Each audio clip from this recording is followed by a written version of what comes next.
What's up, everyone, and welcome back to Cinematic Reviews. As always, I'm your host, Chris, and this is the show about all things movies and TV.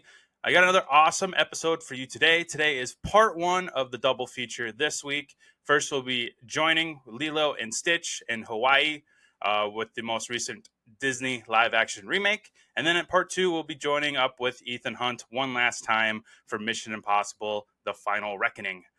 Couple reminders at the top of the episode. You can watch the show every week at youtube.com/the cinematic reviews. You can also listen to the audio version on Spotify, Apple Podcasts, and Amazon Music.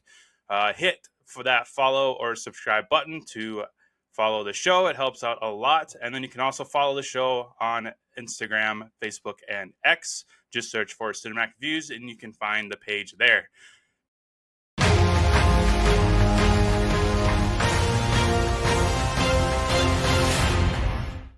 So the one piece of news that I want to talk about today was the cast reveal for Harry, Ron, and Hermione for the upcoming Max series Harry Potter. Harry Potter will be played by Dominic McLaughlin. Hermione Granger will be played by Arabella Stanton. And Ronald Weasley will be played by Alistair Stout. Looking at these three kids' filmography, they have done nothing previously, so they are fresh and ready to go for the Harry Potter series. Not surprised that they went that route. With the movies, they did something similar with the three kids in there. They really weren't in anything. Maybe Daniel Radcliffe was in a few little things, but they were pretty much new to the Hollywood business. And I think that was the main goal for Warner Brothers with this TV series as well, so that they can lock these kids in for like 10 years, depending on how long the series will last. If you haven't been keeping up with the news, the Harry Potter series will be broken up between the 7 books, one book covering an entire season. It sounds like that season will be anywhere from 8 to 10 episodes, depending on how much they want to squeeze in there. We've had previous castings for the series so far. John Lithgow will be playing Albus Dumbledore. Janet McTeer will be playing Professor McGonagall. Nick Frost will be playing Rubeus Hagrid. And then everybody knows about the controversial Sirius Snape casting. I'm going to butcher this name, but I'm going to give it my best shot. It's Papa Esidou. Forgive me. I think it's French. At least it sounds French to me. Let's look up this guy here. Nope, he is British. It just has a little bit of a French in there, I guess. So that's this casting so far. No word yet on who would play, Neville Longbottom, Voldemort. None of those castings have been announced yet. But I'm sure the Voldemort one will become later on in the series when they start filming those. He will most likely appear in season 4, The Goblet of Fire. I really hope they name these seasons after the books. I haven't really seen anything about that, or if they're just going to call it, Harry Potter Season 1. I kind of wish that they would just call each season by the book. I think that would be a really cool idea. No yet on, story, plot, or anything like that. All I've really said is it'll follow the books as closely as possible, hence the structure of a TV series versus a 2.5-hour movie. It'll allow them to put in more characters, more screen time for different plots and storylines throughout this series. So I'm still kind of excited. These first few castings haven't really blown my socks off. But I mean, back when the movies were coming out, those castings really didn't blow anybody's socks off until the movies started coming out every couple years. I think this is going to be the same case with this series. As we get through season 1, season 2, and then all the way up to season 7, we'll see how this show shapes out, and maybe it'll surprise us all, just like the movies did. But that's kind of the one big tidbit of news I wanted to cover today. So be on the lookout for HBO's Harry Potter series coming to Max. Let's head over to Lilo and Stitch.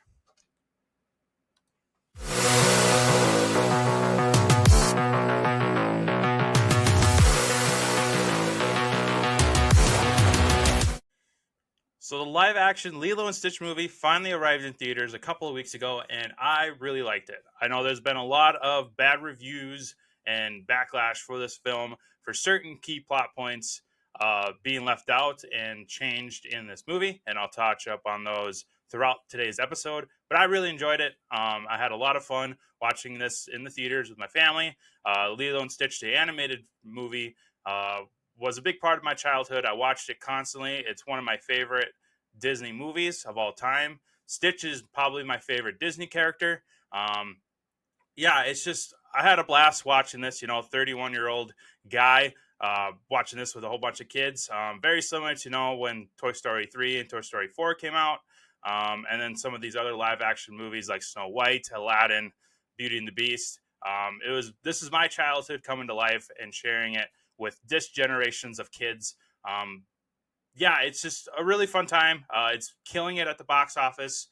If you haven't seen the social media posts that I posted, um, it had crossed the $400 million mark last weekend.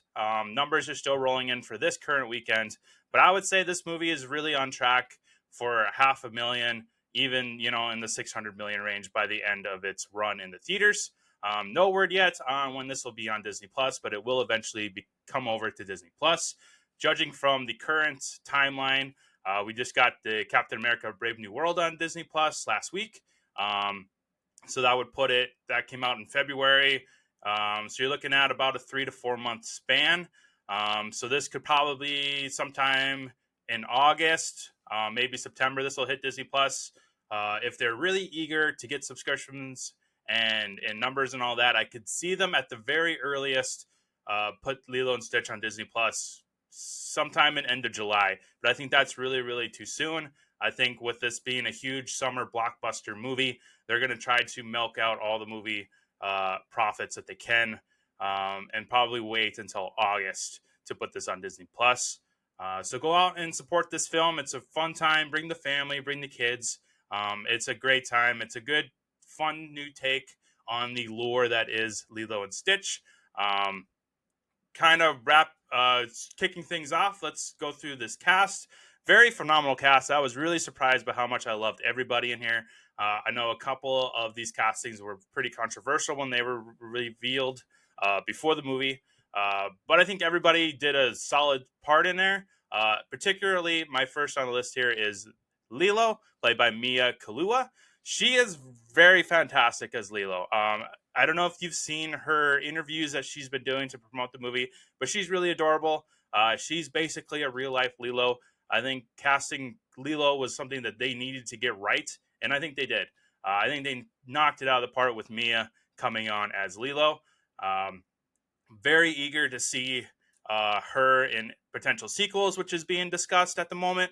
I think the way they ended this live action movie, they definitely left the door open for many sequels or even series, similar to what the animated did. The animated movie came out in 2002, and that spawned, I think, like 3 or 4 sequel movies, along with the Lilo and Stitch series on Disney Channel. So this could be the similar route here, but for this generation of kids, we could be getting this kind of revamp of that Lilo and Stitch run in the early 2000s with this live action take on it. I don't think she's really been in anything aside from this. Let me pull up her filmography here. Looks like she was in Moana 2, and that's about it. So she's very Disney centric right now, and I think that's probably the route that she might be taking in the future, is kind of be one of those up and coming Disney Channel, or not necessarily kind of in the same vein, but more like Disney Plus or Disney Film risers, kind of like how it was back in the early 2000s with the Disney Channel stars as they come onto these shows, and then they eventually work their way into Hollywood more and get into bigger blockbuster films. That could be the route for Mia. I think she's definitely their golden child right now, as far as Disney's sake, with her being the embodiment of Lilo, which is a huge character in the Disney lore. She is alongside Stitch, the adorable yet dangerous blue alien, Experiment 626. He is voiced by Chris Sanders, who also voiced him in all of the previous iterations of Stitch, the movies and the series. So it was really awesome to get him back as the voice. I think he did a phenomenal job once again. sounded exactly like he did in the animated movie. Didn't skip a beat whatsoever. He brought the emotion. He brought the heart of Stitch, and he was fantastic. I love listening to his Stitch voice. Then we have Nani, who is the older sister to Lilo. She's played by Sydney Agundog, who she's fantastic as well. I thought she really did a great job embodying who Nani was, but also kind of putting a little spin on her. One of the big changes that has a few percentage of fans kind of in a tizzy right now is that they kind of changed her story and her arc a little bit. Um, in the animated movie, if you remember, she was basically, all about staying in Hawaii, working, taking care of Lilo. But then this live action one kind of changed a little bit, where she has this dream of being, a surfer. She wants to go to college for marine biology. And there's a lot of jokes there about how Lilo is afraid of her joining the Marines, but not that Marines. I thought that was really cute. So they kind of changed the ending of the story there, if you've seen it, where she ends up going off to college. Um, but she also retains her relationship with Lilo through going through the portals and visiting her and her new kind of adopted family that's watching over Lilo while Nani goes to college. Now, I think that was a great way to kind of not just keep the heart of Nani alive, but just expand it a little more. Nani is her own person too. Their parents dying didn't just affect Lilo; it affected Nani as well. She had her own life plans, and then this kind of nuke was dropped on her with her parents passing. Um, Something we all can probably relate to, where you have all these road marks in your life, and then you kind of just get rerouted.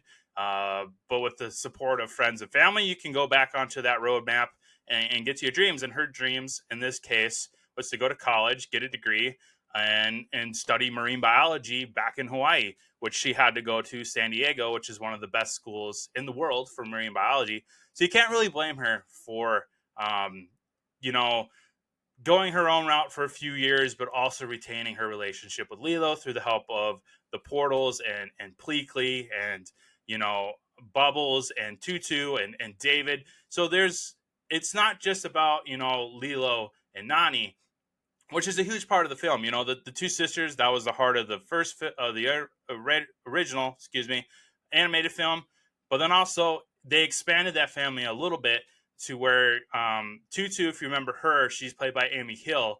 She in the animated movie, she was not very much in there. She was in maybe two or three scenes when Nani was looking for a job, but they kind of expanded that role a little bit more, where she is the neighbor. She's kind of this mother slash grandmother figure to Lilo and Nani. She was kind of the surrogate mother to them, and kind of helping Nani realize, you have people here to help with Lilo. It's not just on you, and that's something that we can all relate to in today's world, where you think you're on your own, single parents out there, but you have resources, you have people around you that can help. And that was kind of what Disney and the director, who I'm forgetting his name, let me pull his name up, Dean Camp, is what he was, at least how I understand it, this is what he was trying to kind of incorporate into this movie. He was trying to have the heart of the film, of the animated film, but also bring it in today's world. It's 2025. There's a lot of single parents out there. There's even a lot of kids um, who lost their parents, and they're raising their siblings. Whether you're an older brother or an older sister, you can probably relate to this movie about some kind of tragedy in your life, where you are kind of thrown into this chaotic mess of raising your siblings as your kind of children. But what Camp did with this live action remake, he brought it into today's world. Whereas back in 2002, that's just kind of the environment we lived in. Where um, you buckled down, got a job, you kind of had to reroute your life, as they keep saying, and take care of your siblings if your parents do pass. Whereas Camp brought into today's world, where there's a lot of resources, there's a lot of people around that can help you raise kids, not just on your own. So that's just my take on it. That's why I realized it early on what he was going for, and I appreciate it. You know, he's bringing Lilo and Stitch to this generation's of kids who relate to stories like this, whereas people my age maybe be a little more um, not as receptive to this because they were raised during a different part of this century, you know. So different worlds colliding. I know it can be a little messy with some of these remakes and changing huge plot points. I didn't really have an issue with that. I really like what he did with Nani, and I'm really curious to see what she does in the coming sequels or TV series if they go that route. Then we have the two big alien figures, Jumba and Pleakley. Jumba is played by Zach Galifianakis, who I was not initially on board with. I'm not a huge Galifianakis fan. He was funny in Hangover as Alan, and that's about it. I haven't really followed him since. I've seen him in a few things like Due Date with Robert Downey, which he's kind of playing the same thing. That's really all he does. I think this one in particular, though, this one surprised me. He kind of brings it. He has the spirit of Jumba from the animated show, but he also kind of brings his spin on it. I really like the decision of bouncing back and forth between their human form and their alien form, something that the animated movie didn't do at all. They were just two aliens running around. We have Pleakley and the wig and dress all the time trying to blend in. But I think this was a really clever idea to kind of help them incognito a little bit more. Very much the same as changing Nani's storyline. Doing this kind of brought it into 2025 where a lot of movies now, like the technology wise, they would just, you know, become human to blend into the world. Whereas back in 2002, maybe that's something they didn't really know how to do or really want to do in the animated movie. So it's just kind of, you know, different time, different technology, and all that. So I like the decision of kind of seeing Galifianakis and Billy Magnuson, who plays Pleakley. I like seeing their human faces act while still being Jumba and Pleakley in spirit in their human form. So I thought that was really, really awesome. And speaking of Pleakley, I thought Billy Magnuson was great as Pleakley. Another backlash that I've seen online is that he wasn't really dressed up as a woman like they did a lot in the animated movie. I don't really think that was necessary in here. You know, we do get a couple scenes where, you know, he's wearing a dress, he's wearing a hat. He doesn't really do the wig thing, which I don't think we really needed. You know, there's a lot of things thrown at us that was in the original animated, but we don't need to copy and paste the animated movie because then we're just going to go in and complain about it being copy and paste. That was the big argument, and even my big argument with the Lion King remake. That was, well, one, they called it live action. It wasn't live action. It was all CGI'd. But the biggest thing was it was copy and paste the animated movie. I'm just gonna go watch the animated movie. Same thing with Lilo and Stitch. If they copy and pasted Lilo and Stitch, I'm just gonna go watch the animated movie because it was an incredible movie. What's the point of remaking this if you're just gonna copy and paste it? That's the whole idea behind these live action movies is to bring the spirit from the animated movies into live action, but also give it a new twist. So I understand the frustrations and the backlash about the changes in this movie. I just don't agree with them.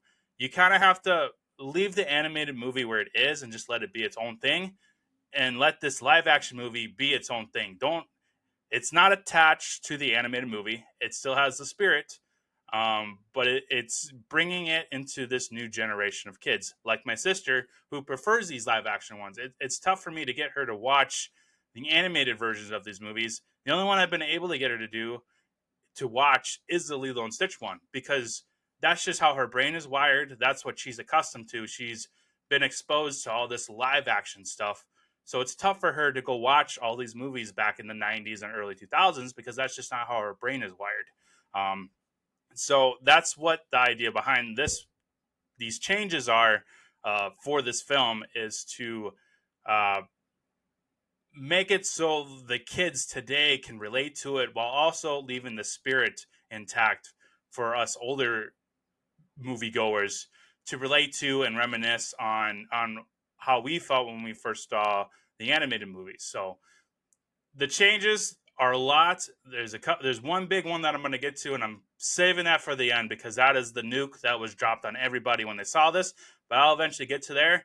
Um, Cobra Bubbles, played by Courtney B. Vance, who I actually like Courtney B. Vance. He's been in quite a few movies that I've seen. He was great as Bubbles.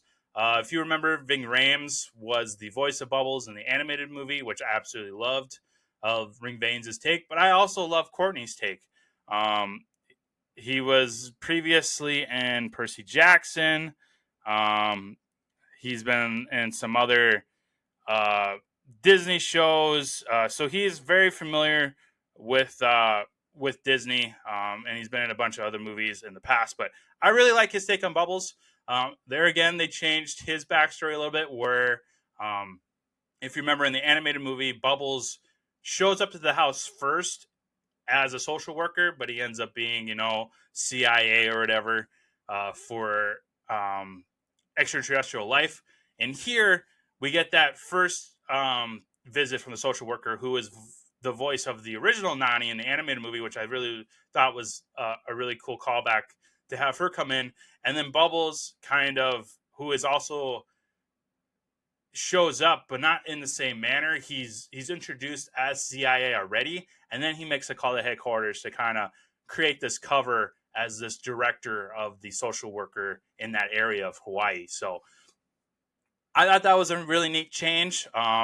Honestly, this might be a hot take, but I think it makes more sense than Bubbles just showing up like he did in the animated movie. I think this makes a little more sense where he kind of starts off as CIA, and then he gets this idea of, hey, there's this kind of way I can wiggle my way in here and create this cover story throughout the movie instead of just popping up. Because even Lilo and Stitch in the animated movie were kind of questioning him right at the bat, whereas in this movie, they didn't really question it because he just showed up as this big, top-notch director of the social worker instead of the actual social worker themselves. Plus, I really liked it. They just found a spot for the original voice of Nani to come in because she's really delightful. I thought she was great too, with what she did with the few scenes she had. I need to look up her name. Tia Career, I think is how you say it. Uh, she is the previous voice of Nani, so she was great as a social worker. Who else is on my list? David Kaipo Dubois, I think is how you say it. He was great as David. He brought that spirit of, kind of, he means well. He's got a crush on Nani, but he's also kind of an idiot at the same time. He puts his foot in his mouth a lot. So I think Kaipo really brought the energy and the spirit from the animated movie over to the live action David. He was really cool. And then we have the Grand Councilwoman, who I was really impressed with the CGI on there, and she was in the movie more than I thought she was going to be because the classic story with all the budgets and the CGI. I was expecting her to be in maybe 2 scenes at the most, but she was in it quite a bit, which I was really, really happy because she was played by Hannah Waddingham, I think is how you say it. You probably seen her in the Ted Lasso Apple series as the head of the soccer team that Jason Sudeikis is coaching. I thought she was phenomenal as the voice of the Grand Councilwoman. She brought the spirit, she brought the anger, she brought the seriousness over from the animated movie. And then, like I said, the CGI was fantastic on her. The CGI was a fantastic, pretty much across the board, especially with Stitch. We got a little glimpse of it with the trailers and the commercials and all that, but when you sit down and actually watch this movie, the CGI on Stitch is just incredible. Shout out for them for finally giving us really good CGI for most of the movie. I know in the last, maybe 5 or 6 years, the biggest criticism of Disney has been their CGI department, but I think they really killed it with the Stitch. The Jumba and Pleakley was there. I think they could have tweaked them a little bit better. But overall, I think they did a decent job. Pleakley looked a little bit off to me. And maybe that was the choice of the coloring or the overall design of him. But I think at the end of the day, this is probably the best version we could have gotten of that CGI. you're really gonna get nitpicky in the weeds with the Pleakley and Jumba, but I think overall they did a really fantastic job with that, especially Stitch. Stitch was on point. The voice acting, the animation, the mannerisms, the energy that Chris Sanders brought, as well as the animation team matching Chris's energy and the voice was phenomenal. I love watching it. I've covered some of the changes in here. The larger role for Tutu, Nani's college storyline I mentioned. There's a few other ones here. Stitch doesn't get blasters. If you remember in the animated movie, when he shows up on Hawaii first, he's got the 4 blasters with the 4 arms. And here he doesn't. I think that was probably a choice, and I'm only speculating here, but trying to get into the mind of Disney and the mind of David Camp on what his vision was. I don't think they really wanted to associate Stitch and weapons. They've always, if you're familiar with the story, Stitch is dangerous and he has weapons. But I think what they were trying to do with this generation of kids was trying to separate, the violence of guns with Stitch. And that, I'm not going to get too far into it because then you're going to get into politics, and I don't get into politics on this podcast. But I think that's my guess with why they eliminated the blasters. Similar to why with Jumba's weapons, a lot of it was sedation and stunning versus full on blasters. We only get like a full on blaster is when he is at the very end when Jumba destroys Lilo's house. That is really the only time we see like actual chaos and damage going on. Otherwise, he's using the dart guns, he's using stun guns. Stitch doesn't have his 4 blasters. They're kind of doing other things to kind of make up for that. But that was a big change that I noticed. Another one is that scene where he is surfing with Nani and Lilo and David. In the animated movie, and it's probably one of the best scenes in the animated movie, you see him kind of, playing in the sand. He's kind of feeling left out. He hasn't quite been incorporated into the family fully by Nani and David. And so he feels left out. He's copying what they're doing with Lilo. And then he kind of gets shut down and he's a little sad. And he's coming over with his head down and his ears down with the surfboard. And he kind of, hits Lilo in the head a little bit to kind of nudge that. And he's really, really shy and not sure of himself, but he wants to try surfing. Whereas in here, what they did was they kind of made him a little more energetic, a little more outgoing, where he kind of slides the surfboard at Lilo, and he's doing the little cowabunga thing. And he's like, come on, let's go do this. I don't think I fully agree with that change. That might be one of the few changes that I don't agree with. I think I would have loved to see him a little more shut down, a little more closed off, a little more shy. But I guess, again, speculating in the mind of David Camp with his version of Lilo and Stitch, I think he wanted to make Stitch a little more outgoing, a little more chaotic, a little more energetic than being this kind of closed off creature who is feeling a little sad and a little bit of that. He wanted to make him more outgoing, which I appreciate. I think I would have liked this scene a little bit better, kind of copying and pasting what the animated movie did with him being a little more closed off, feeling left out, whereas he is a little more energetic and outgoing in here. So that's just my take on it. I know some few people agree with that. Some people don't. They like the energetic. This movie is for everybody. It was made to make people talk about it like this, So that's just my take on it. Now the big change. I've been holding off on this, but we're gonna finally dive into it. There is no Gantu in this movie. If you've seen any of the interviews with the director, he stated that they tried it and it just didn't work. And I agree with him. I think budgetary wise, this wouldn't have worked. It's a giant shark. He's in the movie a lot. That would have really skyrocketed the budget, I think. But now looking back, with the amount of money it's made so far, I think they could have recouped from that budgetary loss. But I understand why they did it. I appreciate the effort, and I truly believe that they really did try to put Gantu in there. I just think with the story they were trying to tell, you didn't necessarily need another character. The director also goes into explaining in the interviews that if he would have put Gantu in there, it would have crowded up the cast and would have taken um, the spirit of the movie away from Lilo and Nani. And I think I kind of agree with that. Adding in another character like this would have made the screen crowded. It would have made it more chaotic. We wouldn't have been able to have enough time to focus on Nani and Lilo because it would have just maybe gotten lost in the mix. Um, and it made sense to do Jamba. That's another change that they did tying into this. They made Jumba the main antagonist of this movie. Whereas if you remember in the animated movie, he's not really an evil scientist. You know, he kind of is for creating all these creatures.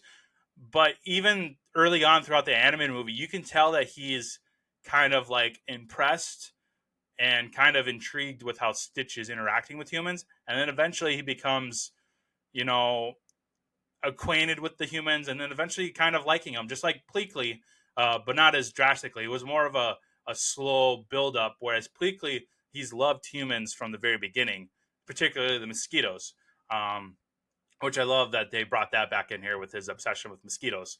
We didn't get that scene, though, of him getting bitten by 1,000 mosquitoes. I think that was. Uh, I think they could have squeezed that one in there. That would have been fun to see Billy Magnuson getting stung by 1,000 mosquitoes. But anyways, I digress. Gantu. It would have been awesome to see Gantu in here, but I don't think they absolutely needed it, especially with the story they were trying to tell. Um, I think Jumbo was the obvious choice then to fill in that role. So right off the bat, we see Jumba as a evil scientist. You know, Zach Galifianakis when he's in human form, he absolutely hates the humans, hates Stitch, and so they kind of set that up really early on. So if you didn't catch on to it, you kind of figured Gantu wasn't going to show up at all. Now maybe they kind of see all this backlash from the first movie and they throw Gantu in the sequel maybe. I think that would be tough because that would go against their initial vision for this movie, and kind of a cop out. So I think if they're gonna cut Gantu out of this movie, they're gonna have to cut him out entirely.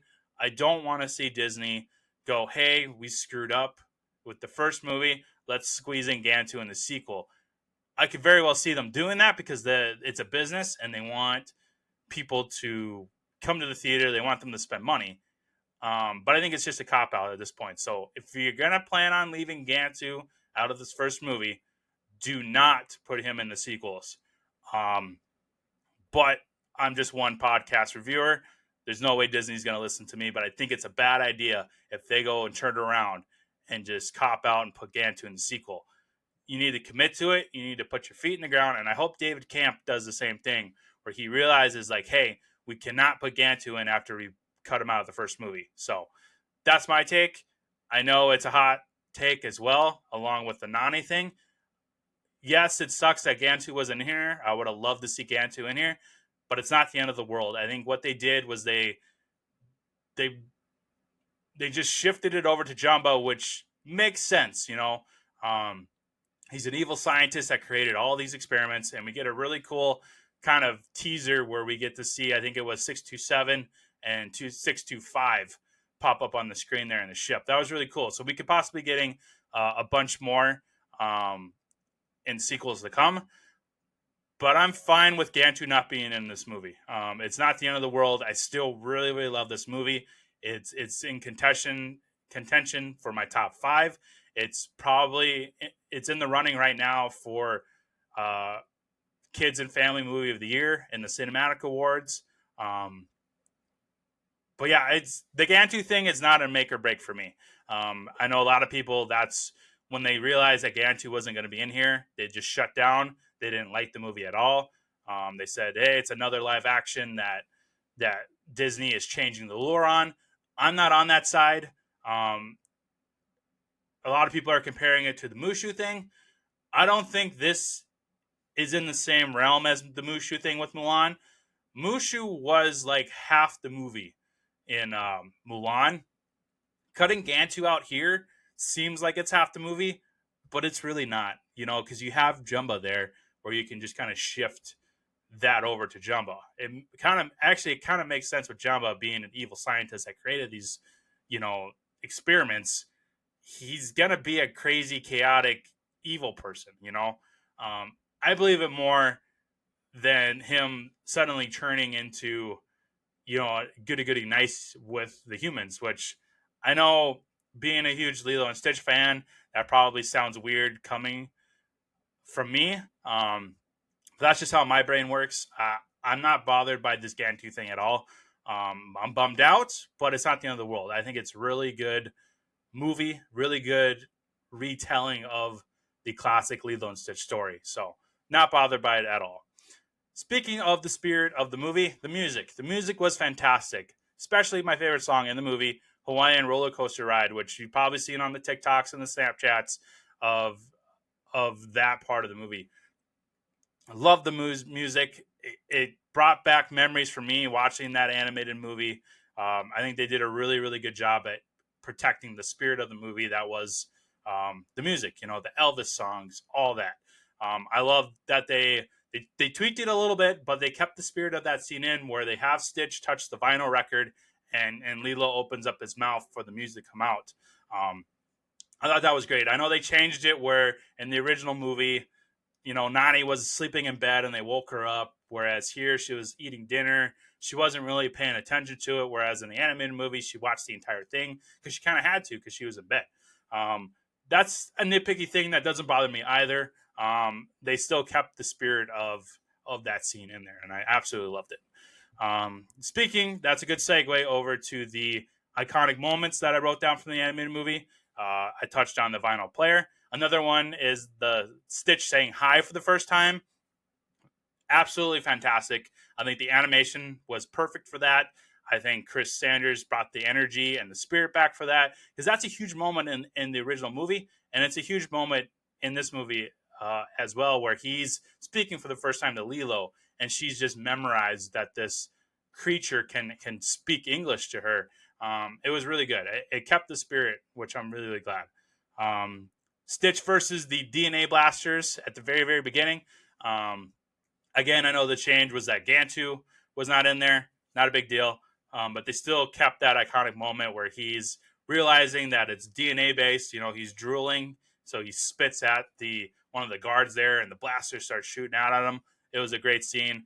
Tying into another great scene that's not on my list, but it's kind of in the same, I kind of lump it all together, is where he steals the red cruiser, and then we have that one board operator going, he took the red one, which was a great line. I love that line in the original movie. And I think they did a really good job at bringing that back to this remake. Another one, Stitch in the container looking the glass. That was like shot for shot from the animated movie, and I absolutely loved it. I thought it was great. And then we have Nani, Lilo in the hammock, which was fantastic. I'm glad they kept that in there. That's a huge moment in the animated movie. It's a scene just for those two to kind of have a moment. There's no Stitch, there's no Pleakley, there's no Jumba. It was just Lilo and Nani talking about their parents, hanging out together, being sisters. And I'm really, really glad that they kept that scene in there. And it was very similar to the animated movie. It was almost copy and paste, which was fantastic. So yeah, that's the Lilo and Stitch remake. I absolutely loved it. Like I said, it's going to be in the running for Best Kids and Family Movie of the Year, and the Cinematic Rewards will come out later on. It's in the running for my top 5 movies of the year. Just absolutely love it. If you haven't seen it yet, I spoiled a lot for you, but still go out and see the movie in theaters. If you've seen it already, go to it again. Help this movie keep breaking box office records. It actually beat out the original movie by a lot, actually. It's doing really, really well. A lot of positive reviews. It's been voted best live action since Disney's been doing this, which I'll be going into in the next segment of today's episode. I'll be sharing my rankings for the live action Disney's, as well as ranking the Lilo animated versus the Lilo remake. So I guess on that note, let's head over to rankings.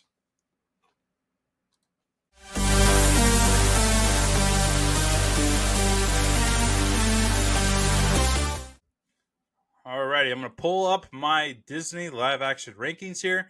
As a reminder, I will post these rankings on all the social media pages for the podcast, so you can take a look at these with your own eyes. But I'm just going to whip through these really quick. There's 20 live actions that we've had so far. We have a few more coming that are confirmed, like Frozen, Moana. Possibly a sequel to Lilo and Stitch. There are rumors that Lion King will be doing another sequel in live action.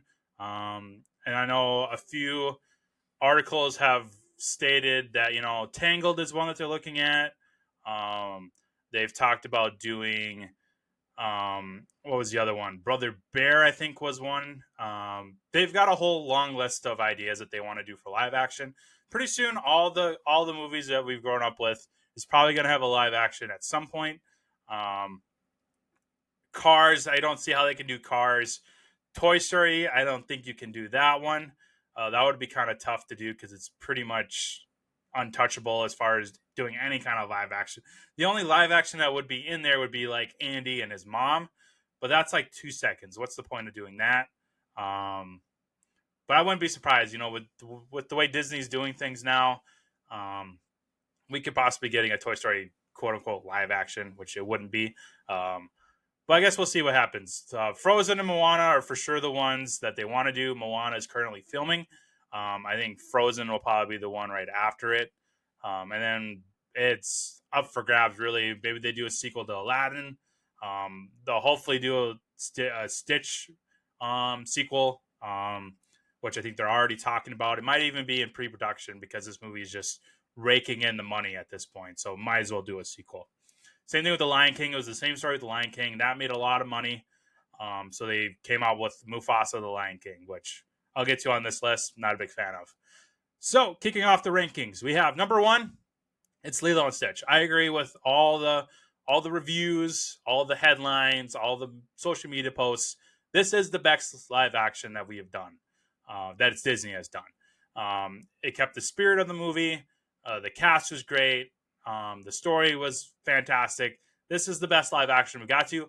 And if they're going to do a Moana, if they're going to do Frozen, they need to use Lilo and Stitch as kind of the template. This is how you do a live action correctly. You keep the spirit of the movie, but you do a couple changes that make sense with the story that you're going to tell, and you just pump it out there. It's as simple as that. Number 2, Beauty and the Beast. Really, really love it. Emma Watson is fantastic as Belle. I love the animation for the Beast, with the rest of the cast, with the John Blanks now, Clockworth, and what was the other one? Like Teapot and all that. Who played? Oh yeah, Luke Evans was Gaston. He was great. Josh Gad, who I'm not a huge fan of, he played LeFou. He was great though. But yeah, I really like Beauty and the Beast. I thought it was a great live action. It was the best live action until Lilo and Stitch came along. Fantastic. Number 3, Aladdin. Really, really like it. I know that's kind of a hot take, but I really liked Aladdin. I had no issues with Will Smith as a genie. I thought he brought the spirit of Robin Williams in and kind of made it his own. The guy that played Aladdin, who's playing Ezra Bridger, I believe, in Ahsoka, he was great as Aladdin. Jasmine was great in there. Jafar was great. It had the spirit of Aladdin, but it kind of, brought it into this generation's. It was cool. I liked it. Cruella is sitting at number 4. This is Emma Stone playing Cruella, the Dalmatians villain. I really like it. This is one that my sister and I have watched 100 times over, and we absolutely love it. I know there's been talks of her returning for a sequel. I think that would be great. I think there's still a lot of story left that they could tell with that. They could probably even introduce the Dalmatians in that one, or if they want to do another redo of the 101 Dalmatians, which we have had in the past with, I believe, Jeff Daniels did that one. I would be fine with that if they do either a sequel to Cruella with the Dalmatians, or we just do 101 all over again. I'd be totally fine with that. The Jungle Book at number 5. I really like this. This was Jon Favreau's first take, in the live action spirit. Eventually, he would go on to do the Lion King movie, but I really like it. I think it had the spirit again of the animated movie, and I love the kid that played Mowgli. Bill Murray was great as what was it, Babu. I haven't seen that movie in a while, so the names are escaping me, but he was great. Scarlett Johansson, I believe, was a snake in there. Idris Elba was the panther or something like that. I really liked it. Dumbo, this is another hot take, but this is sitting at number 6. This was the Michael Keaton, Colin Farrell movie with Danny DeVito as well and Eva Green. I really like it. My sister and I, again, this is another one that we've watched a bunch of times over. Really like Dumbo and it had spirit. Now, this is the bombshell. This is the one that people are probably going to hate me on. I've already posted some of it on social media, and I've already gotten some hate back for it. But I got Snow White at 7. Now, before you start sharpening your pitchforks, let me explain. I really was against this movie from the very beginning. The trailers looked awful. The dwarves looked awesome. And let me repeat, the dwarves still are terrible. That is not why this is at number 7. If nothing else was good and it was just the dwarves, this would be at the very bottom of my list. But aside from the media backlash for Rachel Zegler and all the stuff that she said, I'm not focusing on that. I'm focusing on her performance and the character that she brings into the story. I think Rachel Zegler was a great Snow White. Now, again, before you sharpen your pitchforks, let me explain. She has a great music voice. She really embodied the spirit of Snow White, I think. She's actually a pretty good actress. I liked her, acting-wise. Her other crap in the media, don't care for her. I'm focusing on her performance and what she's done on screen. That's all I care about. I think she was great. Now, Gal Gadot, greatly miscast. She was a serviceable evil queen. I think we could have gotten a lot better. Dwarves, terrible CGI. Could have done a lot better. Just hire little people to play the dwarves. It's not that hard. You had a little person in there as part of the gang. I had almost audibly laughed out loud because of that choice. Regardless of that, it is at number 7 because the music was great. I love the costumes. I love Rachel Zegler as Snow White. I loved her romance with Jonathan, who's played by Andrew Burnip. I thought he was great. Sitting on number 7. It's just a movie. I know there's been a lot of hate with me saying it's in my top 10, but looking at this list, it kind of left me no choice because we've had some really, really bad movies in this category. So this is kind of where we're at. Number 8, Alice in Wonderland. I thought Johnny Depp was a great Mad Hatter. The gal that played Alice, was it Mia Wasikowska? She was pretty good. Helen Bonham Carter, who I absolutely love as the evil queen in there. I enjoyed Alice in Wonderland. That was, I can't remember. Was that one of the first ones? I think this was one of the first live actions. 2010, I think it was. Yeah, so this was right up there with Beauty and the Beast, one of the first ones that they did, along with Cinderella, I think. Number 8, Alice in Wonderland. Number 9, Pinocchio. Another one that was kind of a hot take. I liked Pinocchio. I liked what Tom Hanks did with Geppetto. I like Joseph Gordon-Levitt as Jimmy Critic. I love the kid that played Pinocchio. I thought the animation was fun. Yeah, they changed a big moment in there, just like Lilo and Stitch did. But come on, it's a retelling, but it had the spirit of Pinocchio.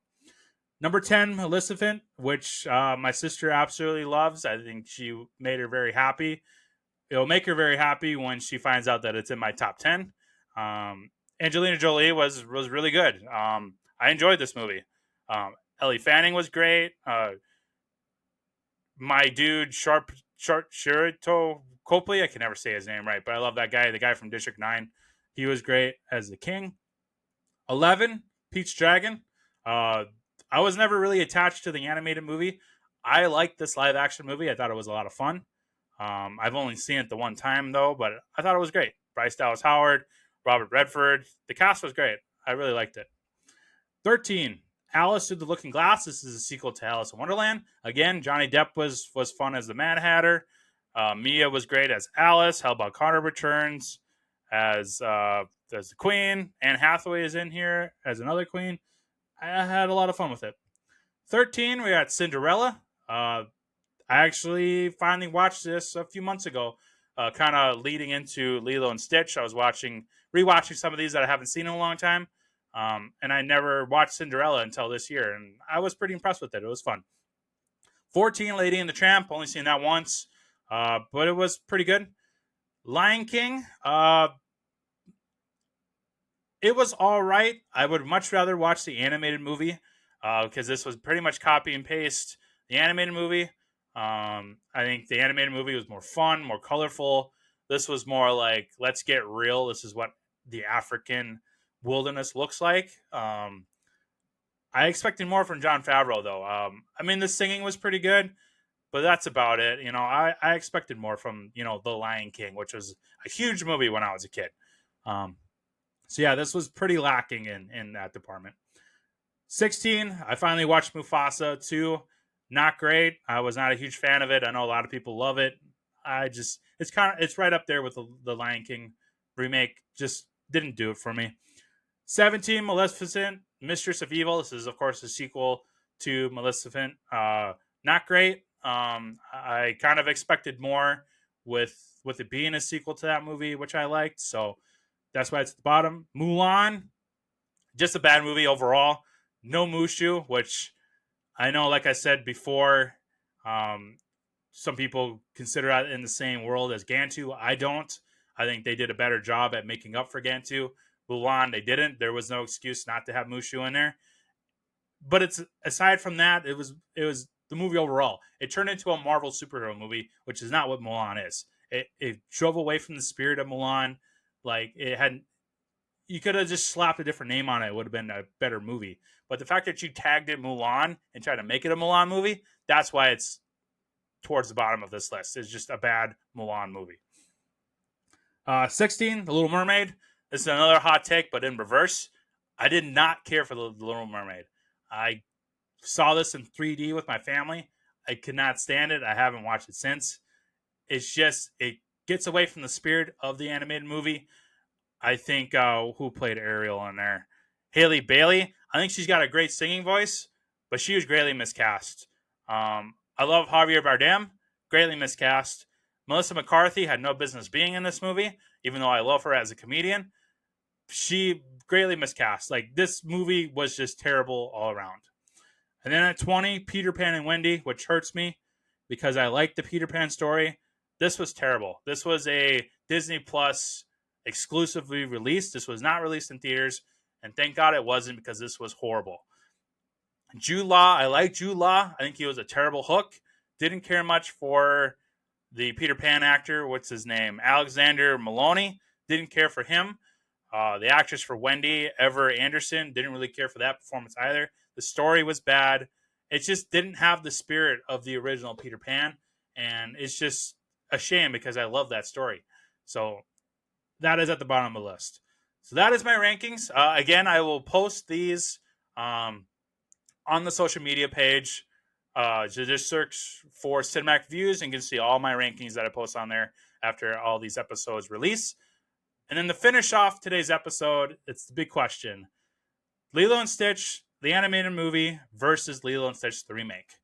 Now, I absolutely love this movie, but I'm going to rank the animated movie above the remake. Just slightly.